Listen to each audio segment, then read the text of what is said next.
Good morning, members. The Minnesota House of Representatives Committee on Public Safety and Criminal Justice Reform will come to order. The clerk will take the roll.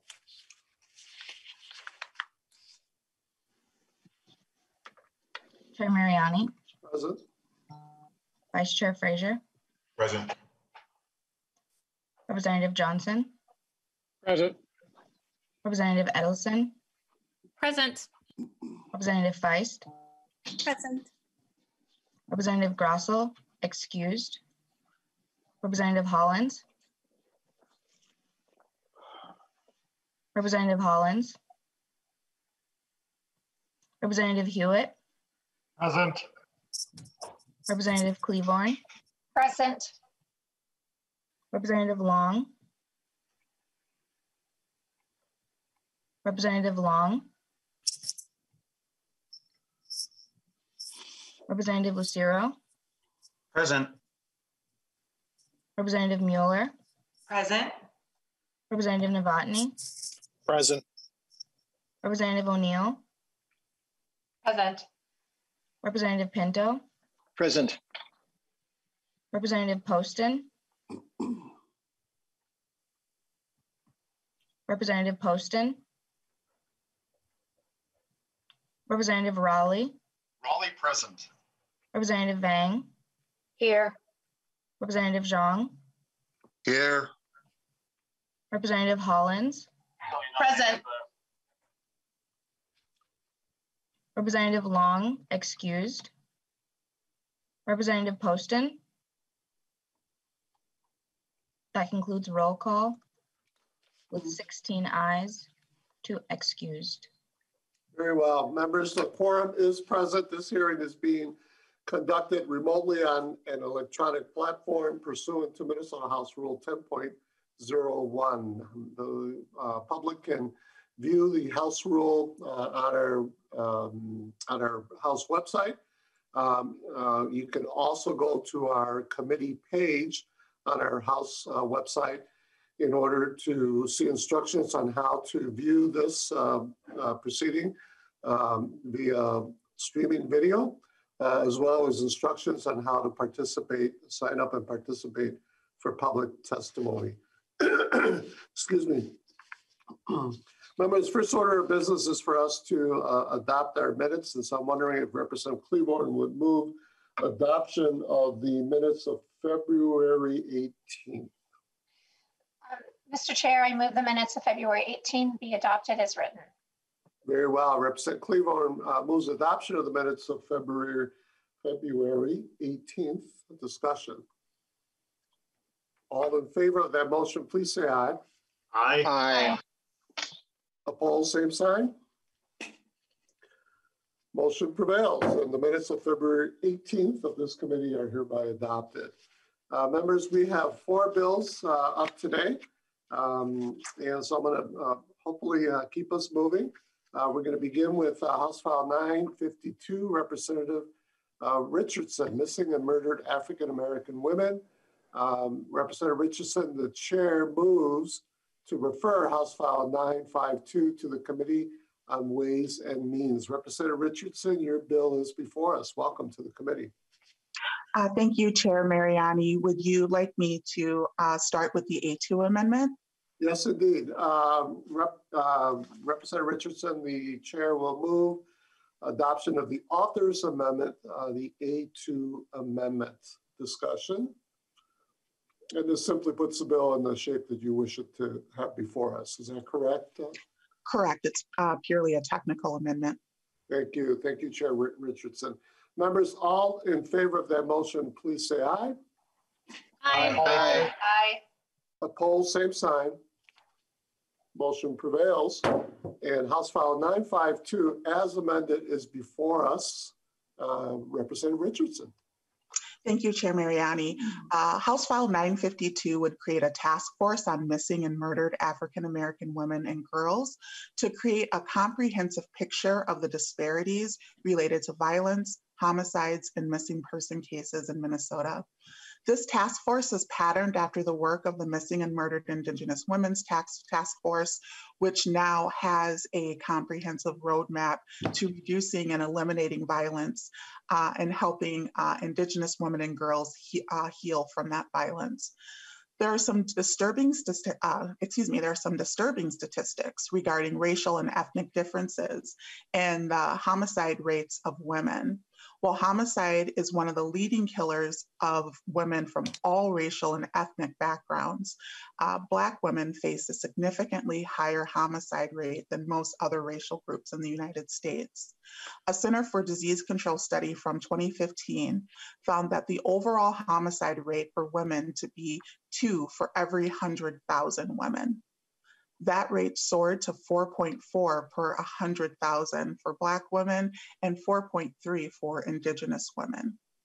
Here in Minnesota, based on a preliminary and unpublished review of Minnesota Certificate of Death data from 2016 to 2019, the average age-adjusted homicide rate for Black and African American women in Minnesota was 2.2 times the rate for all women in Minnesota and 2.7 times the rate for white women in Minnesota. The statistics are also disturbing in missing people cases. An estimated 64,000 to 75,000 Black women and girls are missing in the United States. This includes abductees, those exploited by sex trafficking, and also those classified as runaways. Black women comprise over 40% of domestic sex trafficking.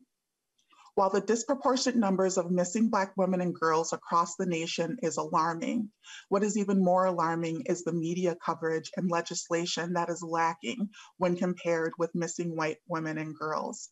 A study from 2015 found that although Black children account for approximately 35% of missing children cases, Black children accounted for a shockingly low 7% of the media references. Another study found that white children accounted for 67% of the Associated Press missing children media and 76% of CNN coverage, compared with just 17% for Black children in the Associated Press and 13% for CNN. There are complex issues at play that create an environment where Black women and girls are disproportionately impacted. And while our time is short today, we have to consider root causes of historical trauma, systemic racism, sexism, sexual objectification of Black women and girls, and the vulnerabilities that poverty, homelessness, child welfare disparities, domestic violence, sex trafficking, and fear of law enforcement, among other issues. It's clear that more is needed to create public policies to address these disparities, and it's clear that we need a community response. The creation of this task force would be a first step to understanding and framing the issues and the data. It would also offer a long overdue opportunity to create a more strategic and holistic roadmap for prevention and strategies. While there's much more to say on this issue, I know our time is short, and I have a few testifiers to also bring their perspectives today. Very well. Thank you, Chair Richardson, for your presentation of the bill. I do note 4 testifiers, and unless you have a preference, I'll just call them forward, Representative Richardson, in the order that I have them here, beginning with Ms. Artika Roller, Executive Director at MNCASA. Thank Ms. you. Roller, I'm sorry, welcome to the committee. Please state your name for the record and give us your testimony. Good morning, Chair Mariani. My name is Artika Roller, again, the Executive Director of the Minnesota Coalition Against Sexual Assault. MNCASA is a statewide coalition representing more than 66 programs across the state of Minnesota that provide sexual violence services. My 20-year career has been devoted to addressing issues of sex trafficking, domestic violence, and sexual assault. During my career, I have had the opportunity to see the best of humanity, and unfortunately, I've had the opportunity to see the worst as well. As the director for several programs here in Minnesota, several times a year, we had program participants or their family members that either became missing or murdered, or they had family members that also were missing. That's how I met the Clarity family that will testify today. Unfortunately, many of the families shared stories of the barriers that they had to face when they were either trying to seek justice or find their family members. A 2019 report by the Congressional Research Service reveals that African Americans overrepresent the number of missing person cases compared to the population as a whole. The FBI estimates that there's 64,000 Black women and girls currently missing. The urgency to understand what's happening to so many of our women and girls is critical to our public safety and community well-being. According to the Violence Policy Center, the average age of Black women or girls that are missing are 5 years younger than the average age of all women victims that are missing or murdered. Here in Minnesota, Violence Free Minnesota reported in their 30-year analysis on intimate partner homicides, nearly 15% of all adult women victims were Black, while the Black population in Minnesota only makes up around 6% of our population. Unfortunately, we don't have more data to significantly address and outline the issues and the needs in Minnesota. Finally, the Institute of Women and Policy Research 2017 reported in their report, The Status of Black Women in the United States, provides some recommendation for reducing violence against Black women and girls. Their safety recommendations include improvement of data collection, increased investment in research and promising practices, and addressing racism, discrimination, and cultural insensitivity among service providers, systems, and law enforcement. I believe that the House File 05952 will align with the recommendations, and MNCASA fully supports the purpose of House File 0952 to create a task force to study the issues and provide a report with recommendations. Thank you for this opportunity to testify today. Thank you, Ms. Relder, for your testimony. Next, we have Lakeisha Lee and Marquita Clarity. I hope I pronounced your name correctly. Please come forward, state your name for the record, and provide us with your testimony. Hello, my name is Lakeisha Lee. Thank you very much for having us present today. And I'm Marquita Clarity. You said the last name right. Thank you. We just wanted to be able to provide our testimony in regard to my sister's story. In the community we live in, St. Paul, we've grown up here. This is where we know as our home. My sister went missing in 2013. February 11th, 2013, she went missing. And that was the last time we seen her alive. When we reached out to authorities, we reached out right away because my sister was not someone who would go missing and not someone who would not turn up. She was always in contact with us. That did not happen that day. And we contacted authorities. They let us know at that time that because she was 18 years old, that she was probably with her boyfriend or maybe just ran off with friends. That was a difficult moment when we knew and we were adamant that something was wrong. She was not answering her phone. In the world of technology, we were asking friends, we're logging into her accounts and we could not find any trace of her. This went on for 2 weeks. 2 weeks of not knowing where she is, exactly 10 days of not knowing where she is, not knowing what to do, not knowing what resources to reach out to. At that time, my mom and I put our brains together. We reached out to the car place where my sister just bought a car, and we reached out to them and let them know that my sister was missing. They did contact us immediately when they received a letter in regard to that car. By us working with that car agency, the credit union, and also the police department, we were able to connect with them, and they were able to, unfortunately, find my sister there.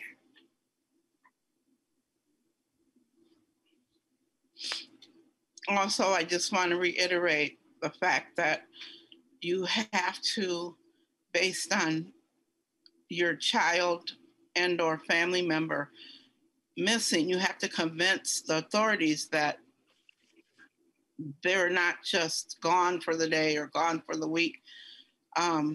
We need support systems to help us where to go right away to help find our missing child. Maybe if we found her on that day, she would still be here with us. But it took us, like Lakeisha, my daughter said, 10 days to locate her after convincing the police that she was missing. Something was not right. We did find her eventually, but she was deceased by then. So I don't know for sure if we had found her that day, maybe we could have still saved her life. But Minnesota in February, it's pretty cold out there. And she stayed in a car for 10 days out in the cold.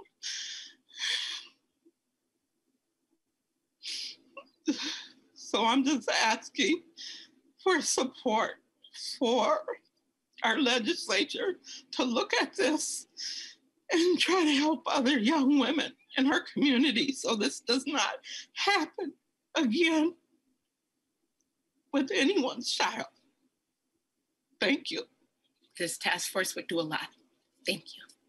Thank you. Thank you both. I am so sorry for your loss. I am certain that the entire committee feels the same as well. No one should go through what you went through with your loved one. As a parent myself and a grandparent, I just can't imagine incredible pain. And I pray for healing for both of you and for your family. And I want to express my deep gratitude on behalf of this institution, of your people's body here, for coming forward, for having the courage to share a very painful story in the hopes that we can develop stronger ways to support other families and hopefully be able to prevent tragedies like the one that's been inflicted upon you. God bless and thank you for being with us here today. With that, members, I have, it looks like Sawana Kirkland, is that correct? Yes, welcome to the committee. Please state your name for the record and give us your testimony. Good morning, Chair Mariani. Sawana Kirkland. I am the president of the National Black Police Association, Minnesota chapter, as well as the vice chair, a former Ramsey County Sheriff's Office commander as of this week, this Tuesday. 16 years of service in law enforcement. I am speaking to you today on behalf of the women in law enforcement and in my organization surrounding this bill. It is vital and crucial to the awareness of what has been happening in Minnesota with the disproportionate maybe awareness and numbers surrounding missing and murdered and exploited Black women and children in Minnesota. I am a Black woman myself, raising 3 Black daughters, and I worry about their safety every day. I am extremely moved by the family's message. And being a law enforcement officer myself, I've had to give that news. I've had to speak to families regarding investigations and just lack of intentionality around missing women, missing Black women. And it's touching and it's moving.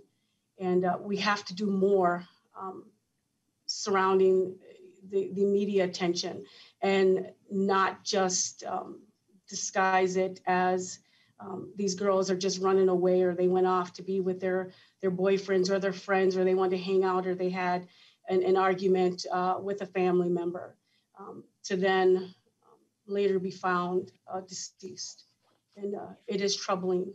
And as a law enforcement officer, I know that we can do more. I know that there can be more attention given, to the priority here in Minnesota. This bill would help tremendously. This task force would mean vital information sharing across the board regarding law enforcement and communities and families in order to save more lives. And so I am in support of this bill. I am in support of the task force and just want to represent the voices of the Black police officers in this state and do all we can to help the efforts. Thank you so much for your time today. Thank you, Commander Kirkland, and thank you for affirming the need for vital information and sharing and supporting both our families and our law enforcement communities in preventing and intervening in an important dynamic that's unfolding here and across our nation. I also want to thank you for your service to my county, Ramsey County, and congratulate you on your next moves. Thank you for serving the people of Minnesota as a peace officer in our state. With that, members, we're going to move to Dr. Peter Hayden.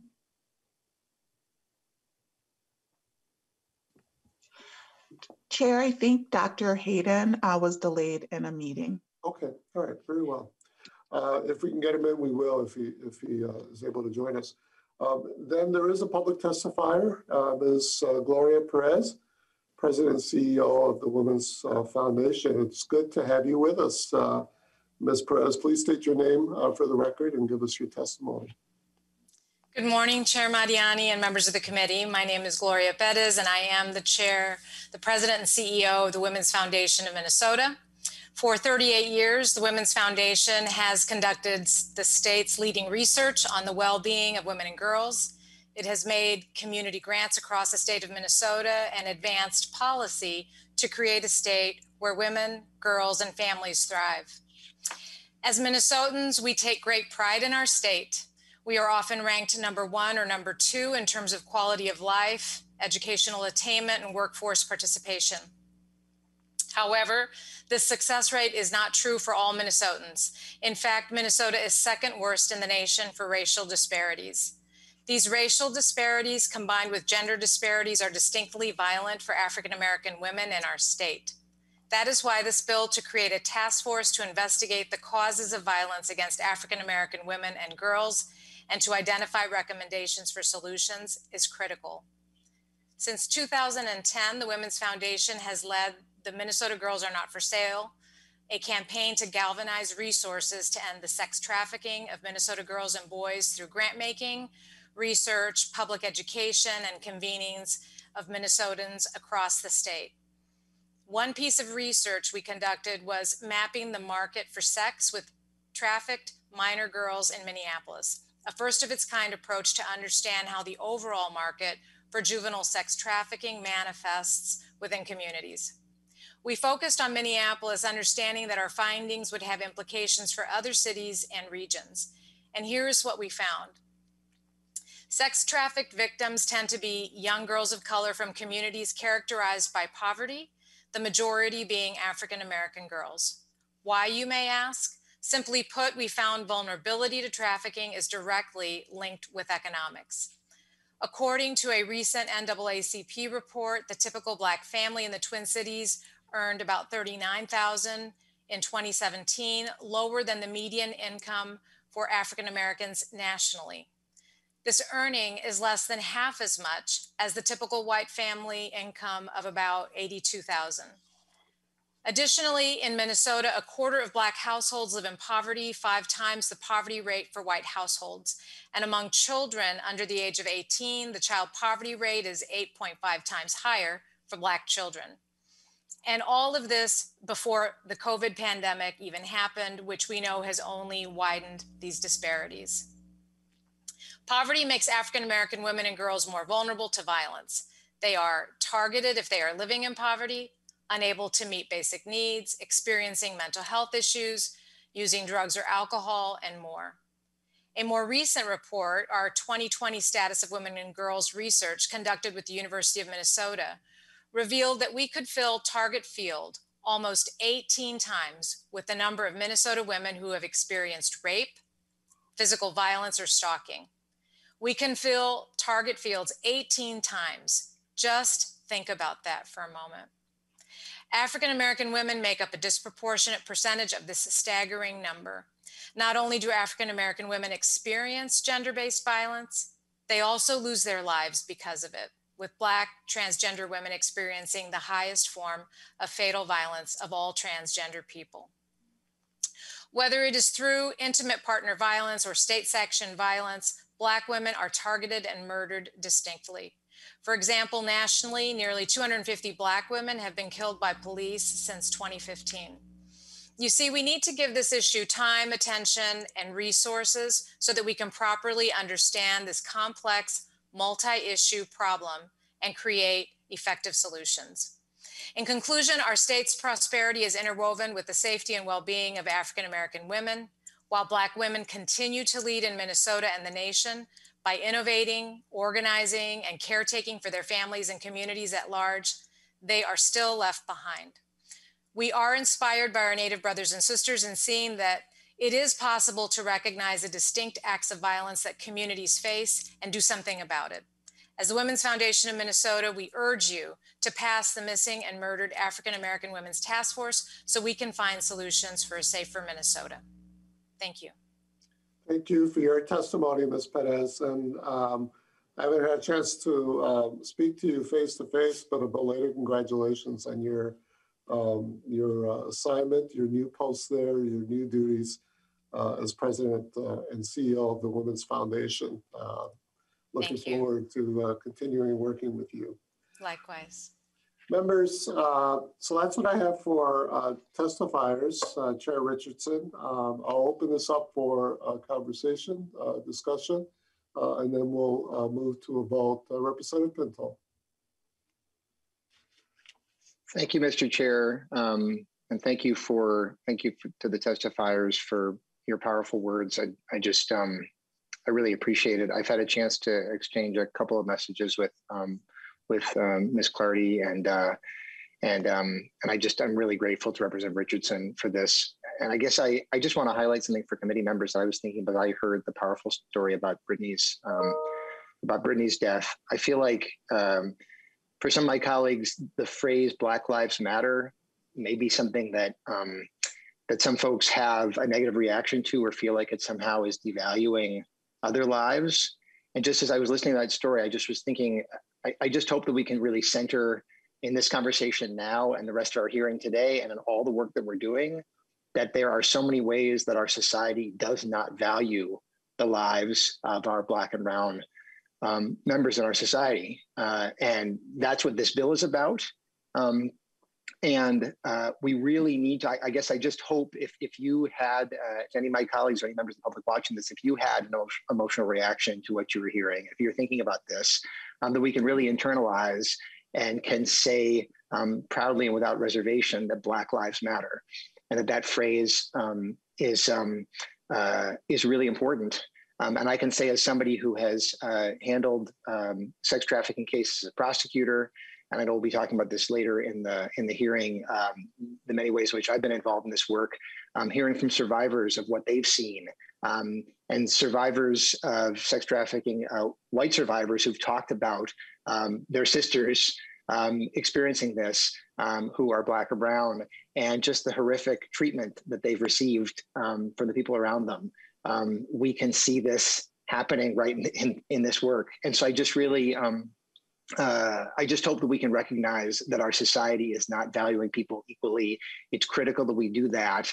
And we can at least, as a very basic point, say that it's time that we not be losing members of our society in this way this is aimed at. So thank you so much, Representative Richardson, and everybody else who's testified. And let's really all keep that in mind. Thank you. Thank you, Representative and Chair Pinto. Powerful affirmation for our need to indeed have our laws demonstrate how Black lives do matter. Clearly, the testimony here paints a painful, true, disparate story of behavior that does not value the lives of Black women here and across the nation. Representative Cleavorn, and then followed by Representative O'Neill. Thank you, Mr. Chair and members. I'm very sorry that Dr. Hayden is not here today, and I am not speaking for Dr. Hayden. But what I would like to say is that his daughter went to school with my children, his daughter Taylor. She was beautiful, she was bright, she was funny, she was everything a parent would want for their child. And through no fault of her own, she was murdered in a crossfire incident. We have written, we have called, we have tried everything to get her murder investigated, and nothing has happened. And as since I know her family, I felt it important to speak up and to say it impacts the family, it impacts the entire community. It is a tremendous loss for all of us. And I would encourage us to take this legislation forward, to move it into law, and to do what is right for every family, and to alleviate the pain. It doesn't change maybe the outcome, but to alleviate the pain for our families and to give dignity to the victims and to those who are missing. It's just the right thing to do. Thank you, Mr. Chair. Thank you, Representative Cleavorn. Thank you for lifting up the reality of the Hayden family and the need for us to both bless them, but also to act and act in the spirit of dignity and dignifying their experience and of all our families as well. Representative O'Neill, followed by Representative Huot. Thank you, Mr. Chair. Thank you, Representative Richardson, for bringing this bill forward. Just as I and my side of the aisle were incredibly supportive of now Senator Kunish, her bill that came forward about missing and murdered Indigenous women, we are equally supportive. No mother should have to go through what this family did. I have lost a child myself, and excuse me, I'm a little bit emotional because it's incredibly painful to lose a child regardless of how you lose them, but your story is incredibly painful. And we just want to acknowledge that and offer the support of this side of the aisle because children are precious. Children are so precious. No one should go missing and not be looked for. I also have a brother who disappeared and we don't know to this day where he is or what's happened to him. So, you know, this happens to people, men, women, children, boys, girls. It happens. I myself have African-American and Black members of my family, and I say that differently because my nephew is Trinidadian and he has two beautiful children with my niece, and another nephew has married an African-American woman from Minneapolis, and they have three beautiful children, and their oldest was named after my daughter that died. These are precious, precious children. I can't imagine losing a child the way that this family did. It's wrong on every level, and I will offer my support again to uncover the root causes of this and try to bring justice for those that have lost loved ones. And I'm particularly interested to hear the bills that come, as you can imagine, as they are getting to some of the root causes, which is the sex trafficking and all of that. And so I just wanted to offer that support. And just for time expediency, Mr. Chair, I'm speaking on behalf of my side of the aisle. So thank you, Mr. Chair. Thank you, Representative O'Neill. Thank you for the reminder of our need to get to root causes and also to constantly remind ourselves of creating laws with humanity at the center of it. Thank you. Representative Huot and then Representative Lucero, then we'll move to about members. Thank you, Mr. Chair. And real quick, Representative Richardson, again, great work. This is really a great bill, and I'm glad to be a co-sponsor on this bill. One thing I'd like you to consider, though, as you made your task force up on the bill, I was reading through it, and this is an oversight that many of these groups have when they're doing this. Some of the first caregivers that many missing people have are emergency medical service workers and ERs. And at least I was wondering if you possibly consider adding, even as an ad hoc when needed, some of these groups that maybe can help with the process and going through the consideration of what this may look at like down the line. Representative Richardson, is that a possibility? Representative Richardson. Thank you, Chair Mariani. Yeah, I think the goal is to really get as comprehensive of a picture as we can in terms of thinking about all the related intersections across the community. And I know with the previous process, there were a number of like key informant interviews and different stakeholders sort of brought in through processes to really make sure that we're getting a fuller picture. And so I think that's the goal. So thank you for raising that issue, Representative Hewitt. Thank you, Mr. Chair. Thank you, Representative Hewitt. Representative Lucero, then we'll move to a vote, members.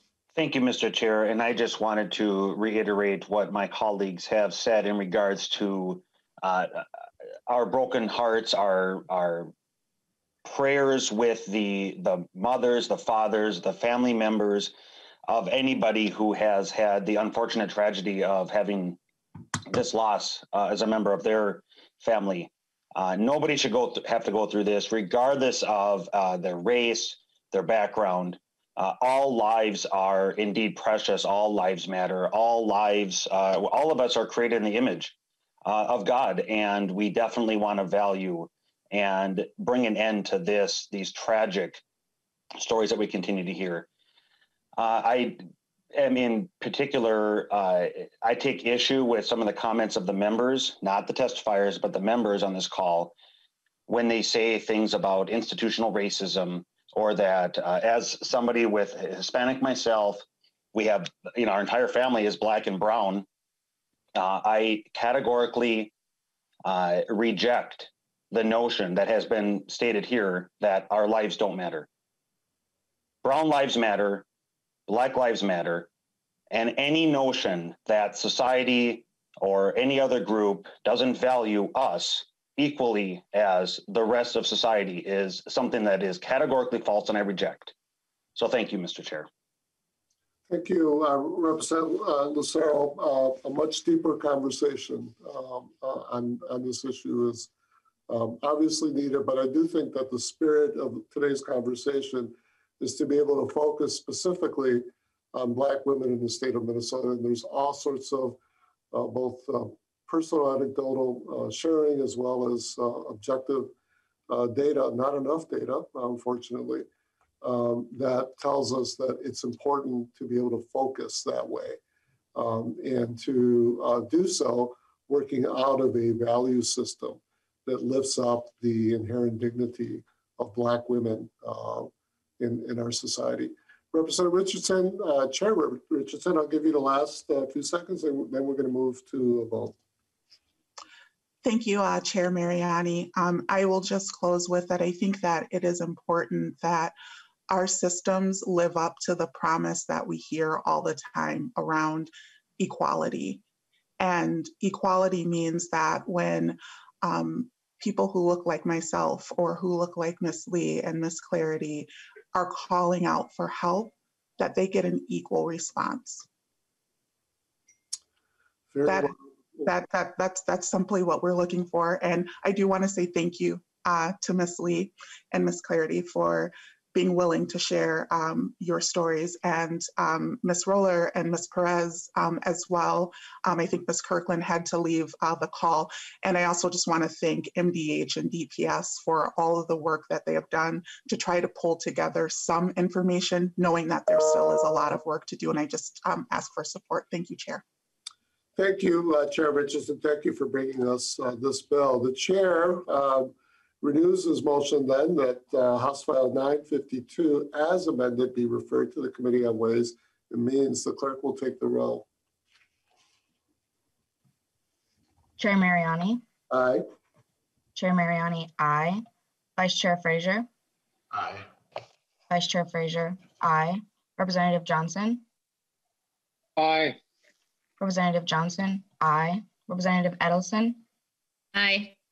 Representative Edelson, aye. Representative Feist, Aye. Representative Feist, aye. Representative Grossel, excused. Representative Hollins, Absolutely aye. Representative Hollins, aye. Representative Hewitt, Aye. Representative Hewitt, aye. Representative Cleavorn, Aye. Representative Cleavorn, aye. Representative Long, Aye. Representative Long, aye. Representative Lucero, Yes. Representative Lucero, aye. Representative Mueller, Mueller votes yes. Representative Mueller, aye. Representative Novotny, Navani votes aye. Representative Novotny, aye. Representative O'Neill, O'Neill votes aye. Representative O'Neill, aye. Representative Pinto, Aye. Representative Pinto, aye. Representative Poston, Aye. Representative Poston, aye. Representative Raleigh, Raleigh, aye. Representative Raleigh, aye. Representative Vang, Yes. Representative Vang, aye. Representative Zhang, Aye. Representative Zhang, aye. That is 18 ayes, 0 nays. Very well. Members, on a vote of 18 ayes, 0 nays, House File 952 as amended is referred to the Committee on Ways and Means. Thank you again, Chair Richardson, and to all the testifiers, and especially to the family of Ms. Clarity and Ms. Lee. Members, we're going to move to House File 613, Representative Pinto. And Representative Pinto, that was such a powerful and emotional moment for us that we did slow time down a bit. We're going to have to speed up time, perhaps unfortunately, but I think we can get in some good quality testimony on this bill and the next couple of bills as well. And Representative Pinto moves to refer House File 613 to the Committee on Ways and Means. Representative Pinto, your bill is before us. Thank you, Mr. Chair. And I don't think I'm known for long bill presentations or speeches. And so I'll try to make sure to keep that up for these next two bills. Members, House File 613 is a proposal that actually was heard by this committee, I think it was a year ago, shortly before the pandemic kind of upended things. It's a collection of proposals. And I think what I'd like to do, there's a couple of handouts that I'd like to direct the committee's attention to, but then really just turn to our testifiers to describe the need for the bill and some of the details, and then we can go to questions.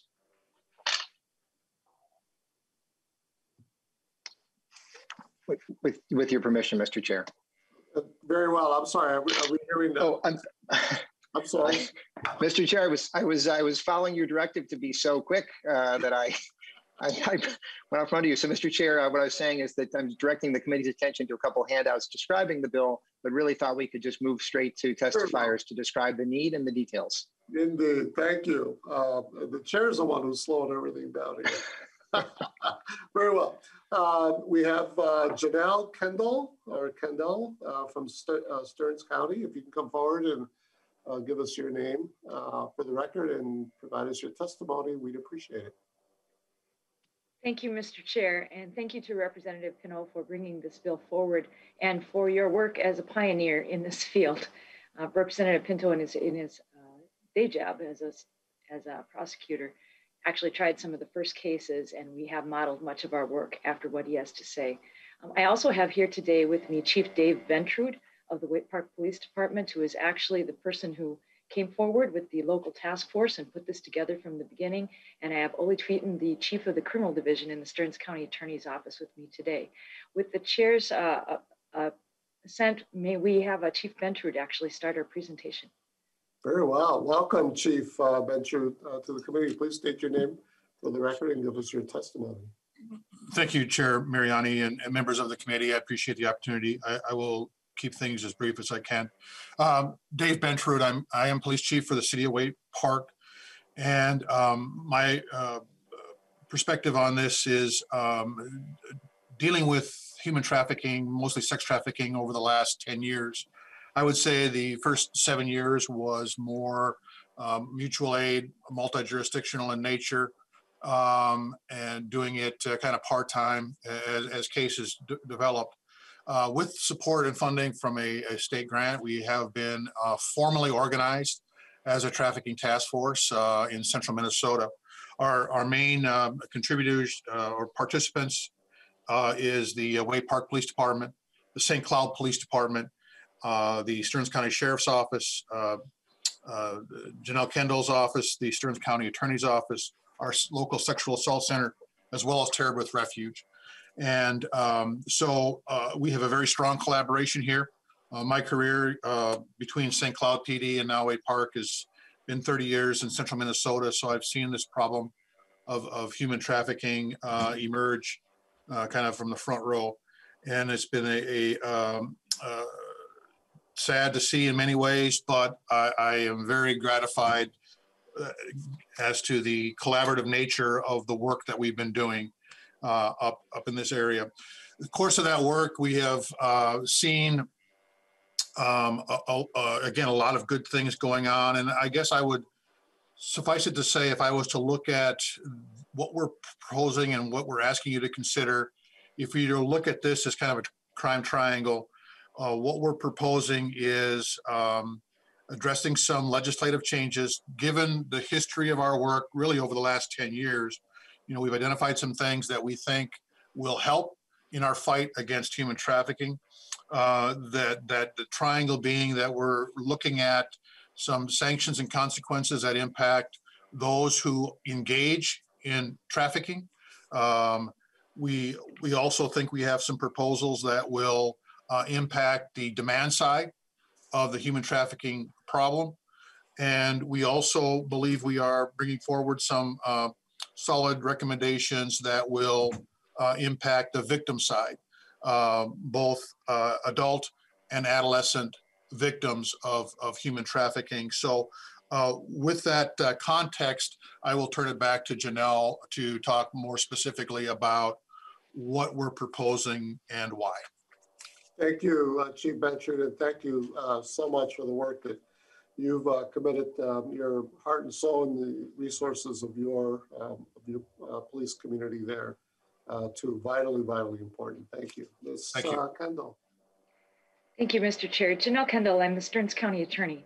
As Chief Benchard said, for the last 3 years, we have been part of the Central Minnesota Human Trafficking Task Force. During that time, we've received 333 tips through the first of this year. That involves investigations with thousands of pages of data. One of the primary ways that we prove up these cases of proving sex acts for money and for profit are through cell phone warrants, for example, massive data dumps, hotel receipts, surveillance. We cannot count on our victims to be carrying the weight of proof at trial. So for example, we have had buyers testify at trial to corroborate our victims and prove that a sex act for money took place. These are long and complicated trials. These are, as persons have testified at this hearing today, this is extremely, extremely difficult for victims to be found, then to choose to talk to law enforcement, then to choose to testify. There's a lot of steps involved here, but in our 3 years of experience, there are things the legislature can definitely do to help with us.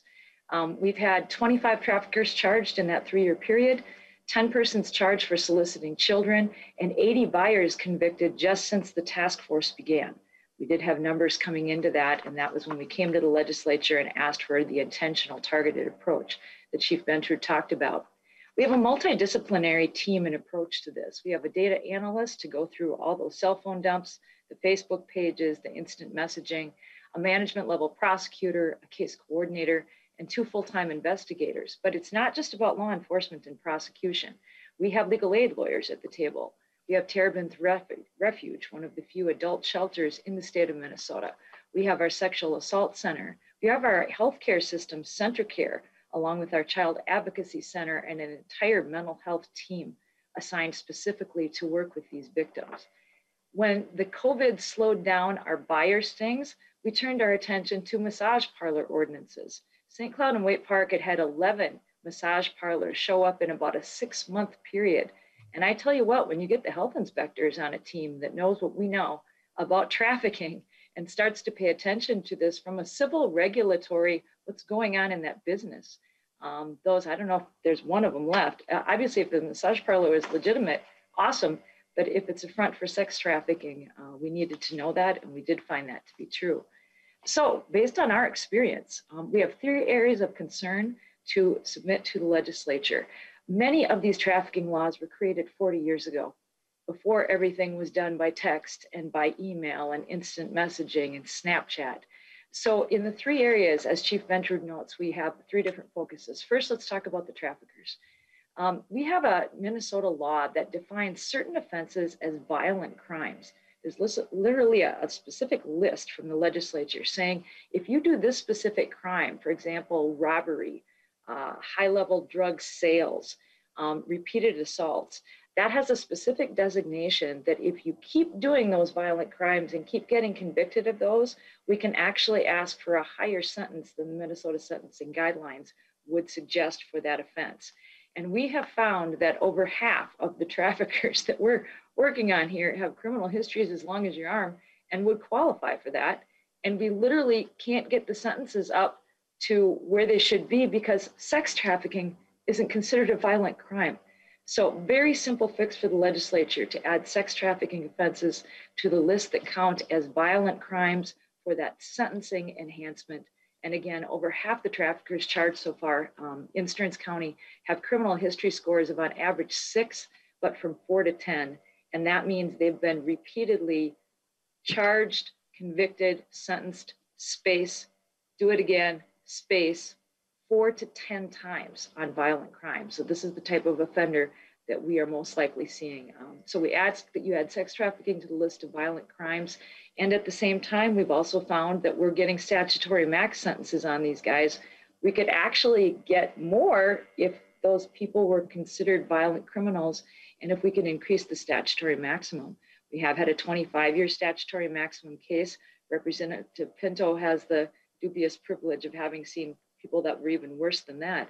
We need to move these statutory max sentences up because right now, if you get a guideline sentence, you may be able to get more than the 15 or 20 or 25-year max, but as soon as you hit the maximum sentence, you're done. So we ask the legislature to please increase the statutory maximum for the sex trafficking felonies so that when the Minnesota sentencing guidelines call for more, we can get more. The second prong is, as the chief said, is dealing with demand.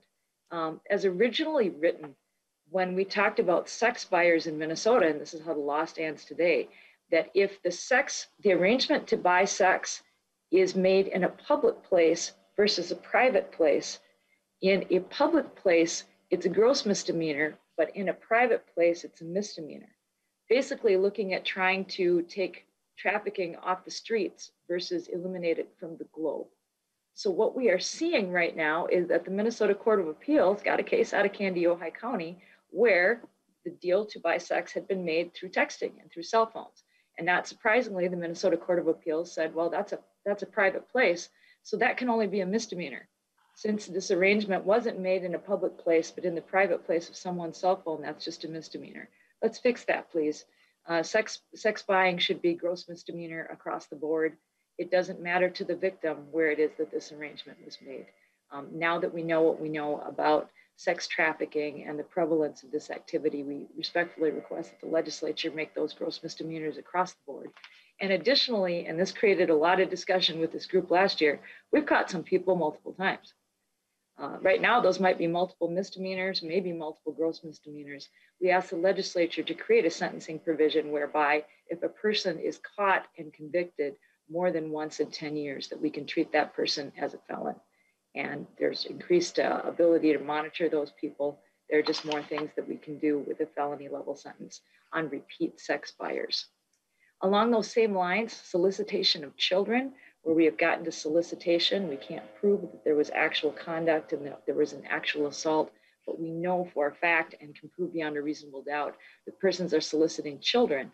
And I remind this committee, as we got to talk to you about last year, the demand is 3 times higher if the ad is placed for a person who is 15 years old of age or younger. So these are the really, really scary persons out there. Right now, that's only a 3-year felony. So if you don't have a significant criminal history, that's basically a little bit of jail time and 3 years of probation. And if you have a significant history, again, over half of the offenders we deal with, that's only 3 years in prison. We ask the legislature to please move that to 5. If a person does not have a history, we want to be able to monitor them for 5 years versus 3. And if they do have a significant history, let us put those persons in prison for 60 months versus the 36 that is the maximum right now. And finally, because we do have Terebinth Refuge, an adult shelter in our county, in fact, in Waite Park there with Chief Ventrud, we learned that trespassing at that facility is a misdemeanor, whereas trespassing at a domestic violence shelter is a gross misdemeanor.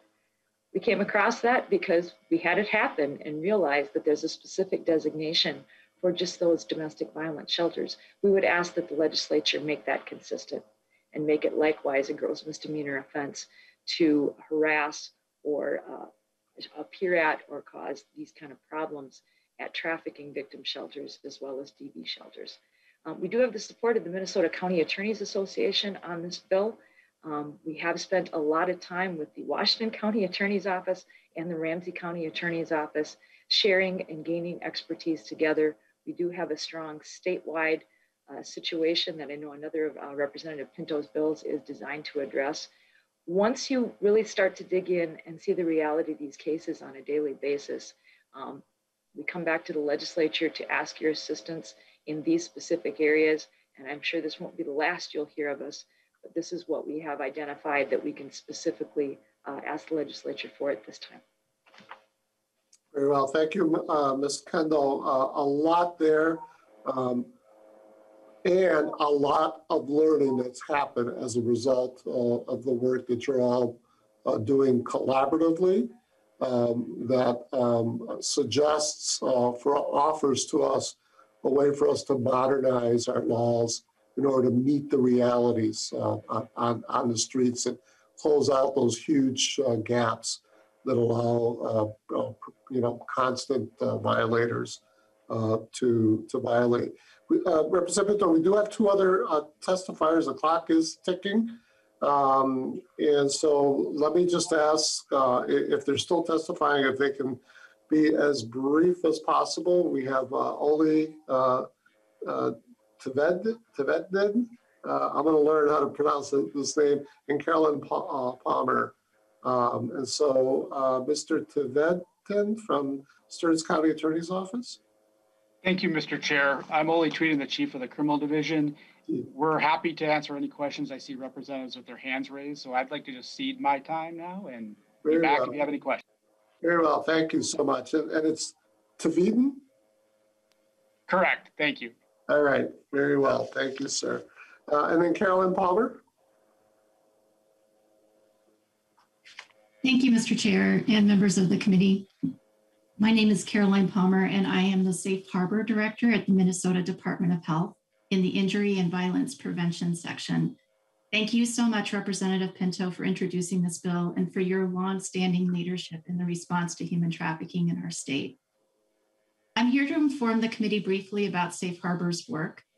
Over the past decade, and thanks to substantial investment and interest from the legislature, the Minnesota Safe Harbor program has expanded significantly in its reach to meet the needs of youth through age 24 who are survivors of human trafficking, and particularly sexual exploitation. We use grants, protocol development, training, and evaluation to achieve this goal.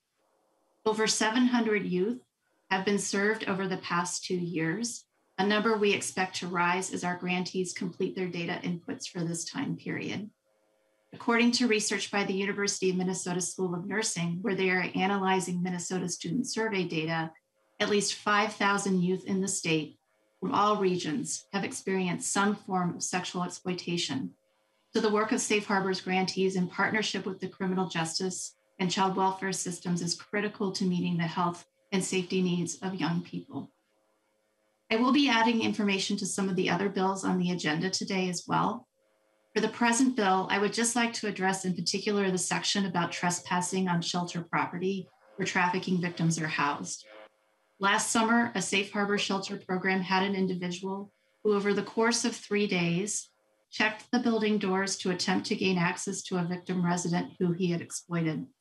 The police were asked to sit in the parking lot when possible, and the program director also sat in the parking lot during shift changes at night to ensure staff could access their cars safely. Thankfully, staff and residents remained safe. But this is unfortunately an infrequent but serious issue for the youth striving to break free from exploitation and for the grantee programs providing services. Thank you, and I am very happy to answer any questions from the committee. Thank you so much, Ms. Palmer. There are 3 questions. We'll do those 3 and then we'll move on from there. Representative O'Neill, Representative Raleigh, and Representative Johnson. Representative O'Neill. Thank you, Mr. Chair. I have a quick question for Representative Pinto. Just because we heard Representative Mueller's bill yesterday that would change, especially the ages on the crim sex statutes, and I'm just wondering, have you looked at what you're changing and what Representative Mueller is proposing to change and how the 2 play together, and then also how this works with current federal law? I'm just trying to piece everything together, Representative Pinto, if you could help us with that. Great question, Representative Pinto.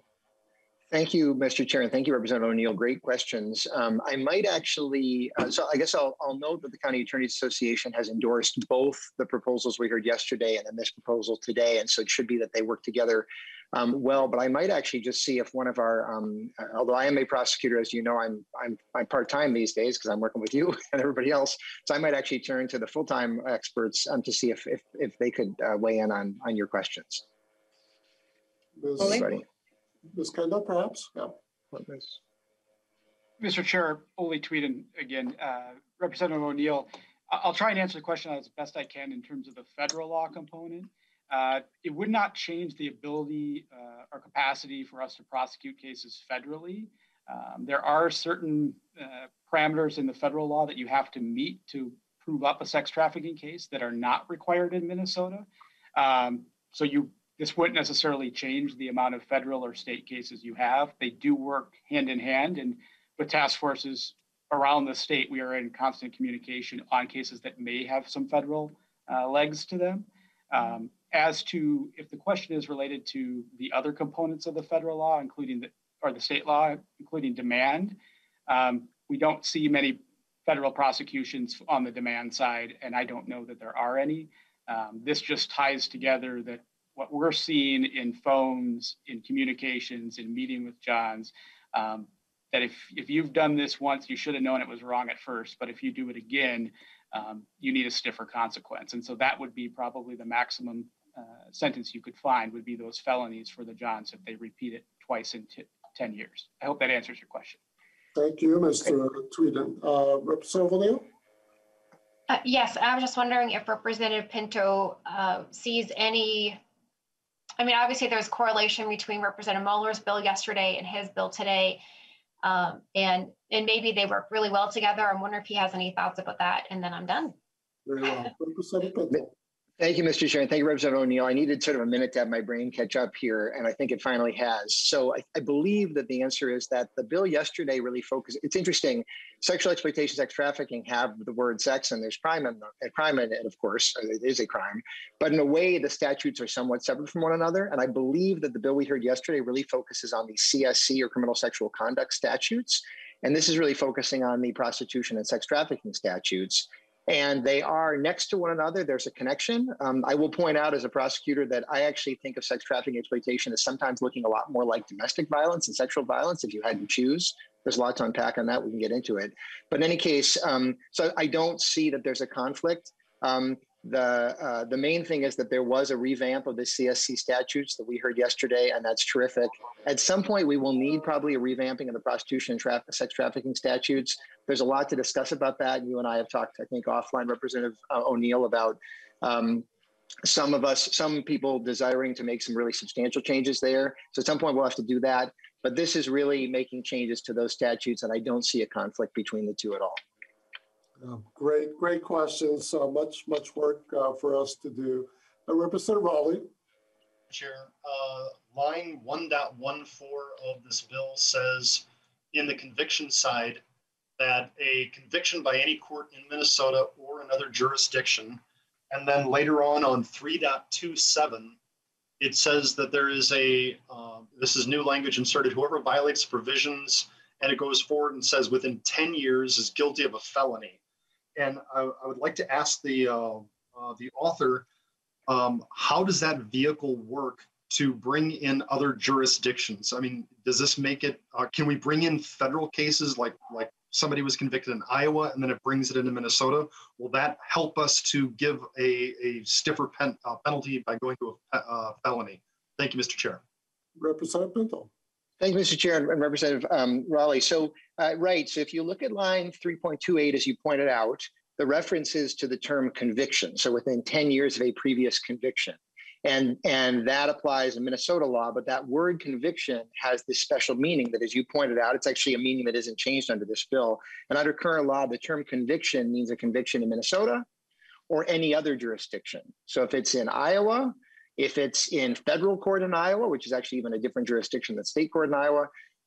So yep, because of that word conviction that is already defined under Minnesota law, doesn't matter where it is, the same change applies. Oh, very, very good to highlight that for the public here, Representative Raleigh. Representative Johnson. Chair Mariani, Representative Pinto, and thank you for this bill. It is something I actually really agree with. We need to put a stop to this. It's devastating to women and those involved, especially the women. And unfortunately, a lot of times it's teenagers. We need to do everything we can to stop this. The question I have is, if I don't know if you recall or not, last biennium, Representative Runbeck had a bill, and it was brought up by the one of the testifiers today that we have they're moving into massage parlors. But Linda Runbeck had a bill to allow jurisdictions when people come in for licensing for their businesses and stuff to do a background check outside of Minnesota. Right now, they only can do it inside. And what we've learned is these groups are coming from out of state where they've been caught there, setting up massage parlors and other business in the state of Minnesota to further their sex trafficking businesses here, because we cannot actually look in other jurisdictions outside the state to see if they've had these convictions or had issues with that. So I'm in the process of, I just got started to get that bill rejacketed for this year, but I'm wondering if you'd take a look at that and possibly add this to this so the local jurisdictions can actually see if somebody's setting up a business, whether it's a massage parlor or something else, has had sex trafficking issues in the past, so we can stop them from coming to our communities.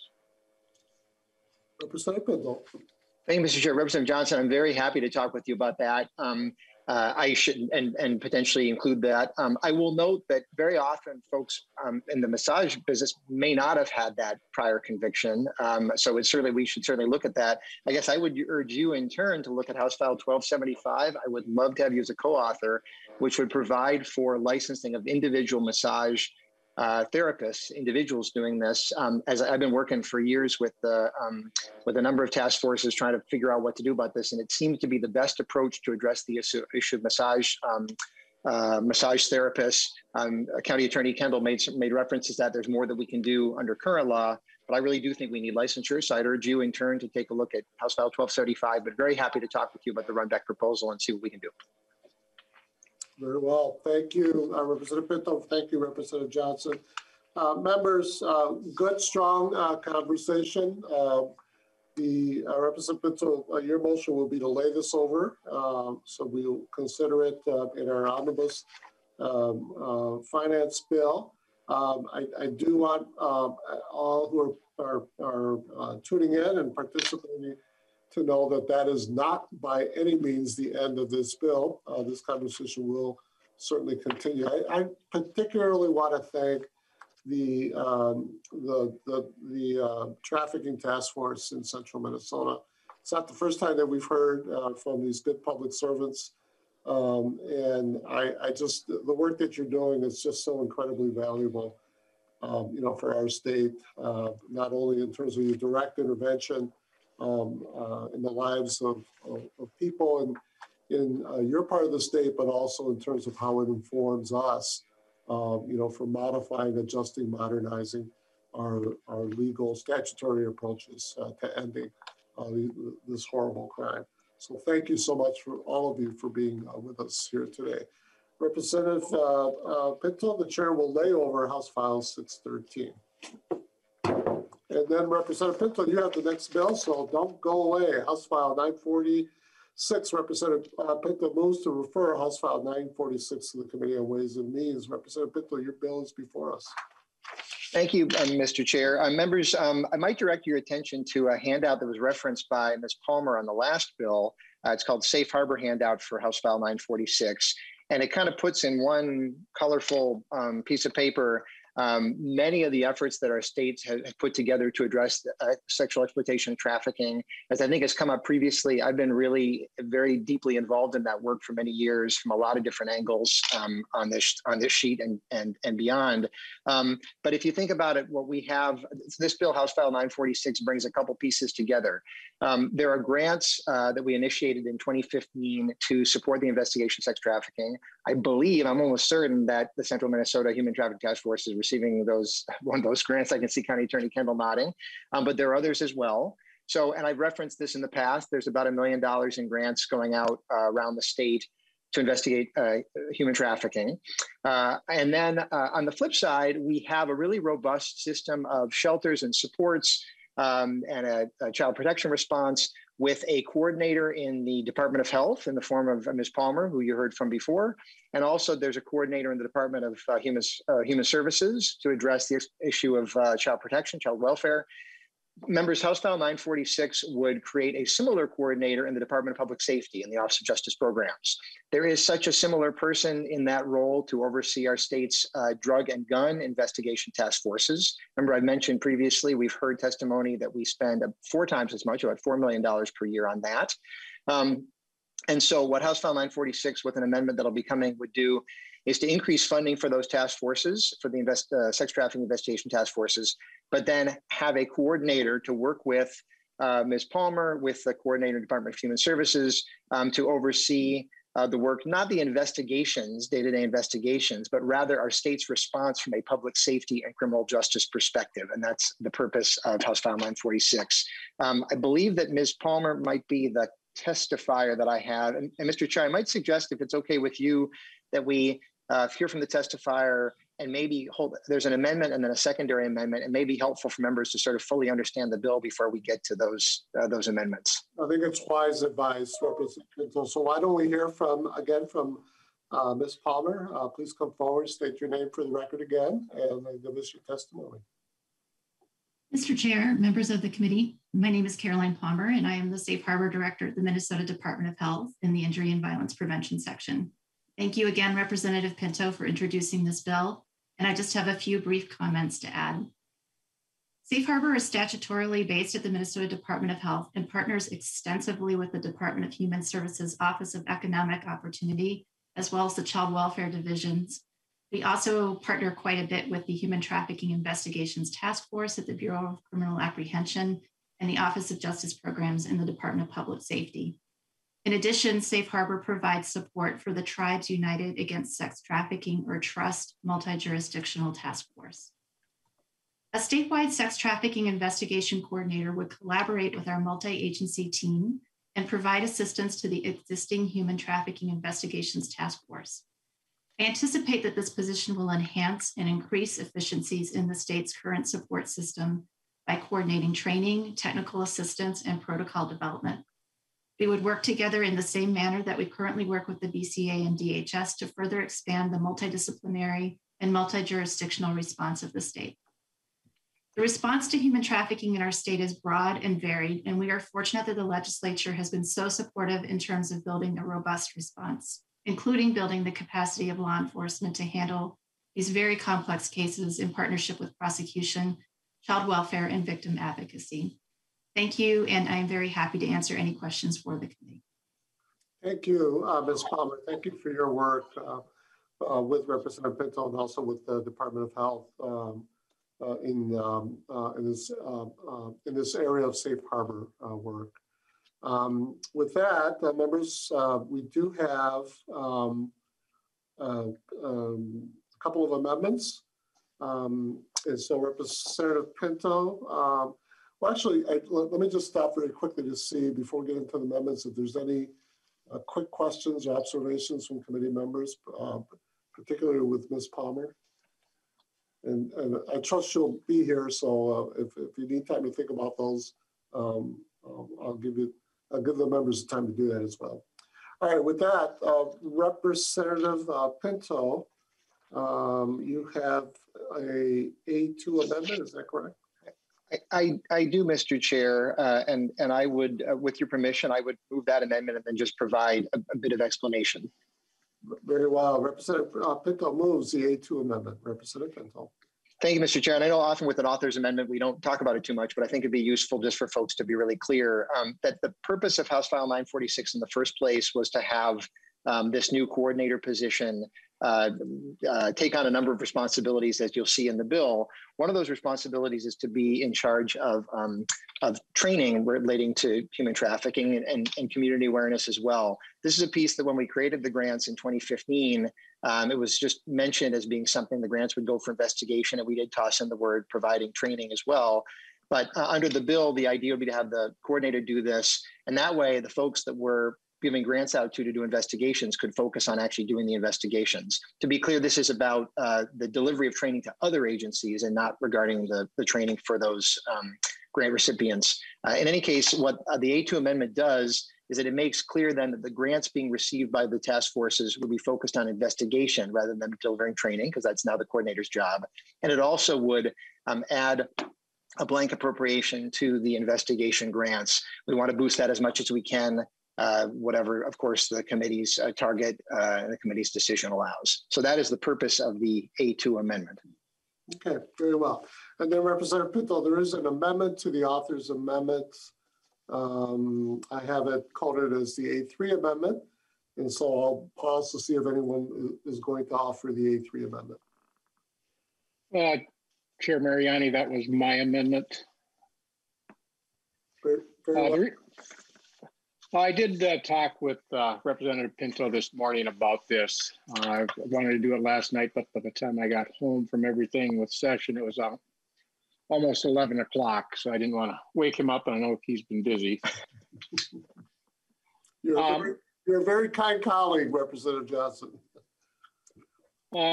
The amendment was that we were concerned because the training was removed from it. And in talking to him, he wants, instead of the investigators out training, he wishes to have the coordinator coordinate the training as well.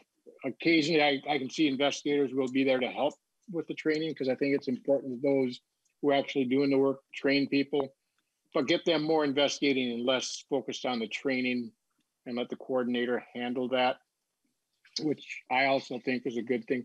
The one question I do have is, because he's going back into 2016 language and repealing it, I'm just wondering, because it dealt with grant funds, I'm just wondering if all the grant money has been used up or not. Representative Pinto.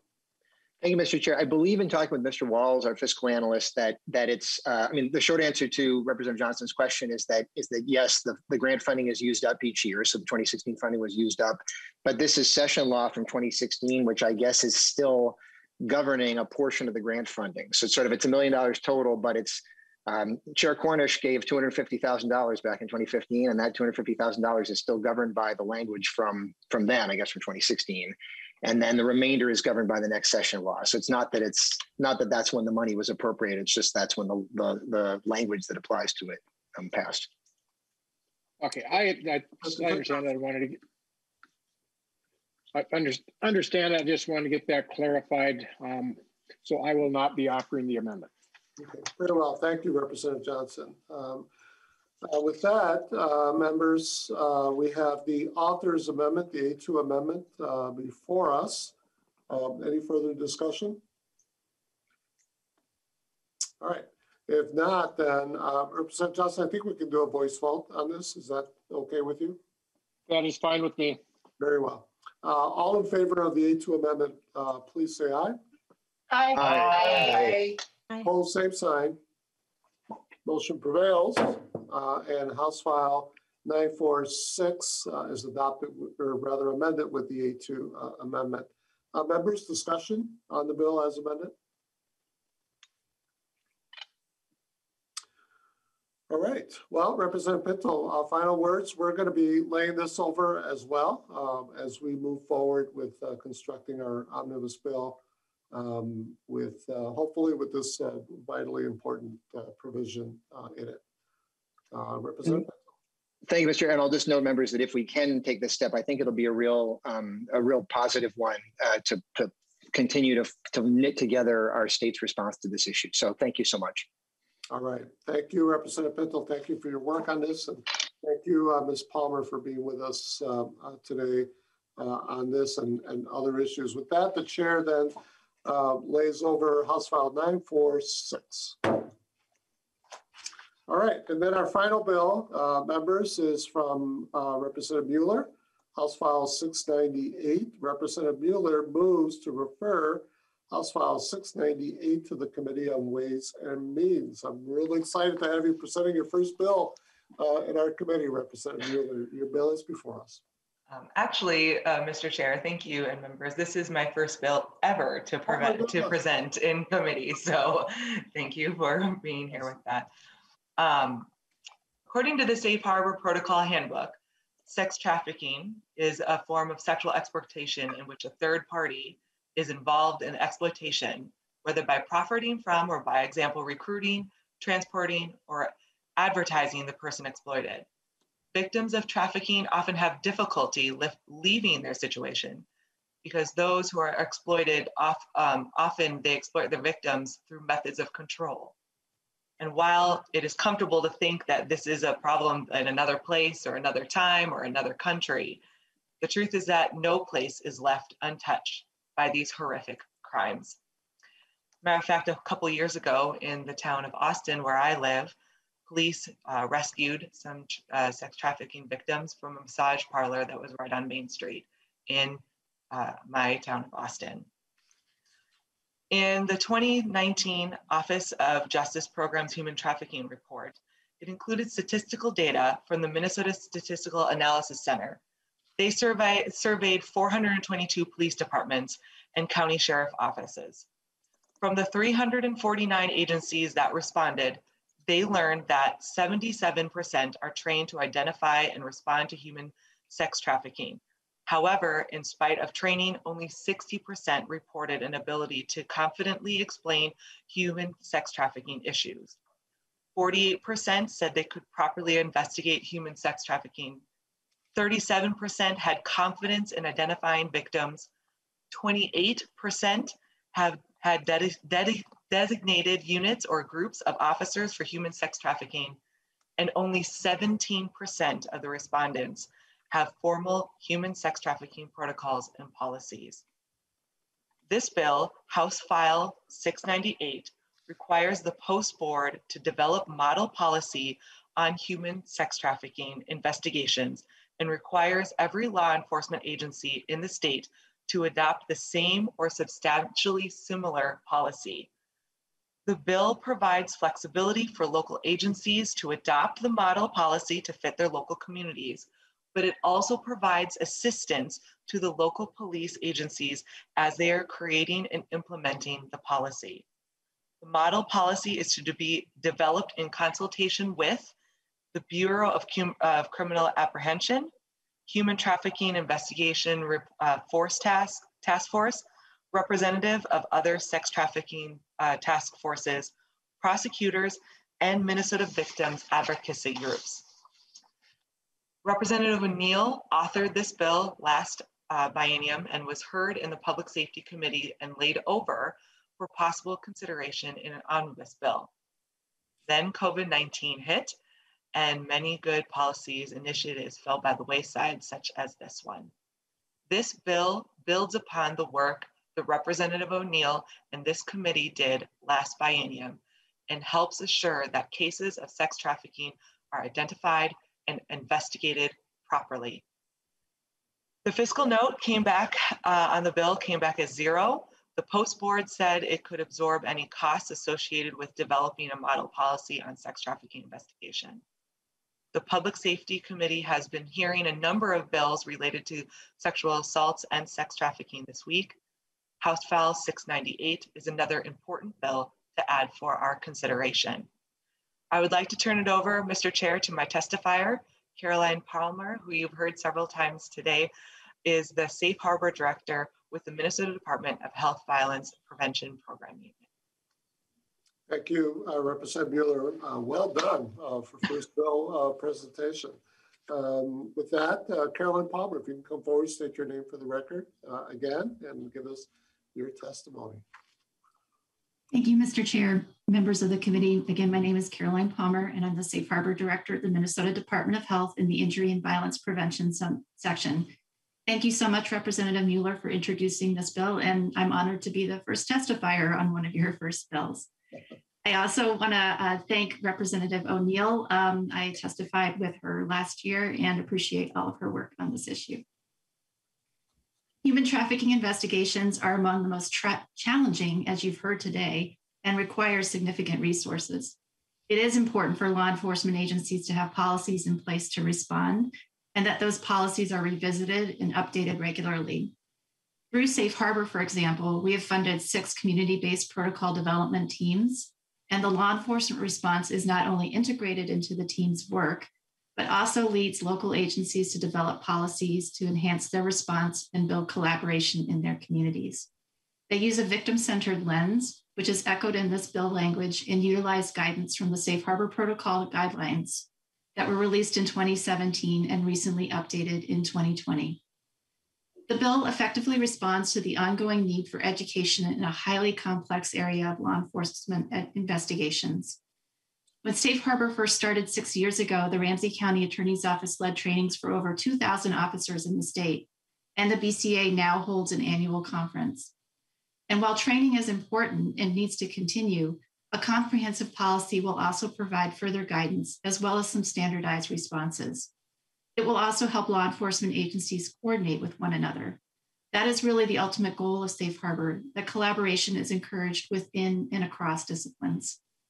The Safe Harbor program is happy to help in any way to support the development of policies for investigating cases using our current partnerships, as well as through our connections with survivors and survivor-serving agencies.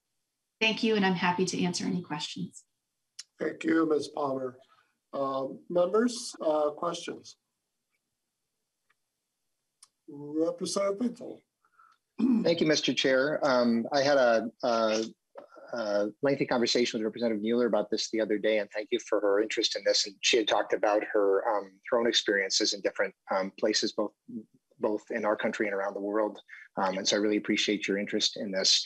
I guess I have a couple of and I mentioned this to Representative Mueller, a couple of changes that I guess I would suggest to really be looking to do. And I should note that when Ms. Palmer, the last couple of things that she referenced, so those trainings she referenced through the Ramsey County Attorney's Office, I was actually the person who delivered those trainings, those thousands of officers. And in fact, those protocol guidelines she referenced, she and I were the author of those and editor of those with input, of course, from a couple hundred people. So I guess the main substantive concern that I would have, Representative Mueller, that I guess I'd want would be make sure that, and as I mentioned to you earlier, to make sure that the model policy would be explicitly tied to those protocol guidelines that we put together. There can be a difference in philosophy in addressing these issues, and have one that is, I'm trying to remember the full phrases that Ms. Palmer that we had, but victim-centered, trauma-informed, and there's 2 others that are slipping my mind at the moment. But to make sure that the model policy is really driven by that. That's not always the stance that comes out with law enforcement policies. I want to make sure that be the case. I guess I had 2 other concerns. One is to incorporate labor trafficking and have that be part of this. And then connected to that, the third point, it's a small one, but I mentioned to you, is that the phrase human sex trafficking doesn't make a lot of sense, because we probably wouldn't be interested in sex trafficking of non-humans or human in any case. And so to kind of, but human trafficking does encompass both sex trafficking and labor trafficking. And so I guess those would be the 3 changes that I guess I would want to have, and certainly would love to get your reaction as the bill's author. Representative Mueller. Yeah, so I had, as Representative Pinto, thank you, Chair. I had a conversation with Representative Pinto, and it is definitely, as I went ahead and looked at some of the resources that he gave me, many of the words, the model policy that he was with the safe harbor is sound. And so it is something obviously that I am willing to make sure that we're able to put some language in about that if we can, with some consultation with some of other people who I'm getting advice through as I'm writing the bill. Very well. Representative Pinto? Thank you, Mr. Chair. Well, I guess what I'd say is Representative Mueller, if you, I'll put myself out there as a resource to you. If you're interested in moving the bill forward, I'd be really happy to be available to you as somebody. It may make sense for us to consult with one another in terms of you moving the bill forward. So I'd be really, and be clear, I'd be happy to do that at any time. So I stand ready to assist. Thanks so much. Super. Thank you, Representative O'Neill. Thank you, Mr. Chair. I just wanted to acknowledge that because of COVID, Representative Pinto and I, we had to shift our focus to other things. But had we still been working on this was the direction we were going to take. And so I would just encourage Representative Mueller to go ahead and embrace that. We are absolutely honored and blessed, I think, to have Representative Pinto as a part of our committee because he comes with a wealth of knowledge, and this is probably the deepest wealth of knowledge that he offers. And so I think we'd be remiss if we didn't include this incredible work that he has done and Caroline Palmer has done with Safe Harbor. So I wanted to get that on the public record that had I continued with this bill, that was the next step we were going to be taking. And anytime you're victim-centered and trauma-informed, those are really important factors when you're trying to do a model policy. So thank you for the work, and I look forward to hearing the end product. Thank you.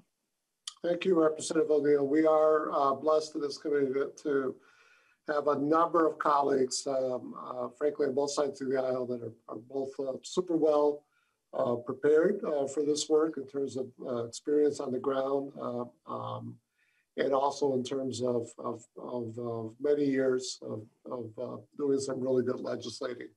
Representative Mueller, the chair is going to be moving to lay this over. It's a good bill, what I'm hearing. I'm not hearing anyone saying it's a bad bill, but it's one that can certainly use some ongoing work with it. And so I certainly would look forward to that unfolding. But before I do that, I want to offer you any last words or comments or encouragement here today.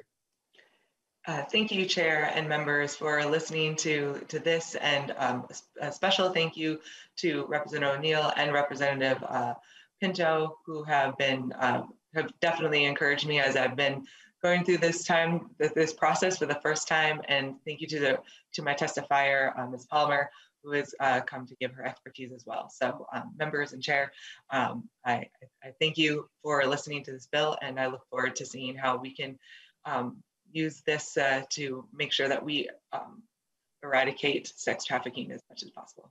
Indeed, Representative Mueller. And by the way, I do like us constantly thinking about our executive branch boards and agencies as ways to heighten and complement the work that we're doing here and pushing out statutory law. It seems to me this is a really good, strong, as it was last year, expectation of our post board in keeping with our expectations of it to drive good, strong standards across our state that enhances public safety. So thank you for carrying this bill. Members, with that, the chair, I'm sorry, I see Representative Johnson's hand is up. Representative Johnson. Chair Mariani, I just wanted to thank you and the whole committee for this committee today. We need to do everything we can to end sex trafficking. We got to protect the victims as much as possible and get the perpetrators and the patrons in jail where they belong.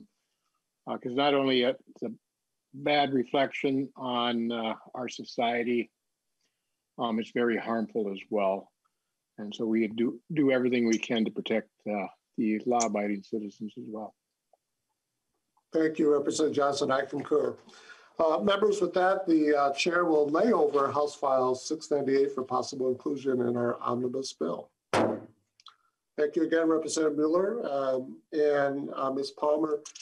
Members, that concludes our business for today. We will, of course, meet at our regular scheduled time next Tuesday. And so until then please have a safe and hopefully warmer weekend. And with that, this committee stands adjourned.